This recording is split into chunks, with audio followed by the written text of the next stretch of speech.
இப்படி படித்தேன், நான் அந்த காலத்தில் அப்படி படித்தேன். அந்த காலத்தில் ஒரே ஒரு ரேடியோ தான் இருந்தது, அந்த ரேடியோ திறந்தா ஒரே ஒரு நியூஸ், ஒரு பாட்டு தான் இருந்தது. அதுக்கப்புறமா தூர்தர்ஷன் ஒரு சேனல் இருந்தது, அதுக்கப்புறம் சன் டிவின்னு ஒரு சேனல் இருந்தது. இவ்வளோ தான் இருந்தது.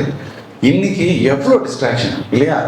நம்மளால இவ்வளோ டிஸ்ட்ராக்ஷனுக்கு நடுவில் நம்ம படிக்கிறோம். இன்ஸ்டாகிராம் இருக்கு, ஃபேஸ்புக் இருக்கு, யூடியூப் இருக்கு, இதுக்கப்புறமா நெட்ஃப்ளிக்ஸ், அமேசானு, இதுக்கப்புறமா டிவி, இதுக்கப்புறம் ஃப்ரெண்ட்ஸு, எவ்வளோ இன்ட்ராக்ஷனுக்கு நடுவில் நம்ம எவ்வளோ கஷ்டப்பட்டு படிக்கிறோம். கரெக்டா? நம்ம கரெக்டா இருக்கணும். Really it is very tough. இவ்வளோ டிஸ்ட்ராக்ஷனுக்கு நடுவில் படிக்கிறது ரொம்ப ரொம்ப கஷ்டம். நான் அன்னைக்கு அந்த காலத்தில் எங்கள் அப்பா படிக்க சொன்னார், எந்த ஒரு என்டர்டைன்மெண்ட்டே இல்லை, அதுக்கு நடுவில் நான் படிச்சுட்டேன் அப்படின்னு சொன்னால் ரொம்ப ஈஸி. அந்த டைம்லேயே இவங்க படிக்கல சரியா. கரெக்டா? இவங்க அப்பவே சரியா படிக்காம இப்ப நம்ம கிட்ட நான் உன்னை நல்ல ஸ்கூல்ல சேர்த்து விட்டுருக்கேன், நீ இப்படி படிக்கணும் அப்படி படிக்கணும், நீ டிசிப்ளின்டா இருக்கணும். என்ன கஷ்டம்ன்றது ஆக்சுவலா நமக்கு தான் தெரியும்.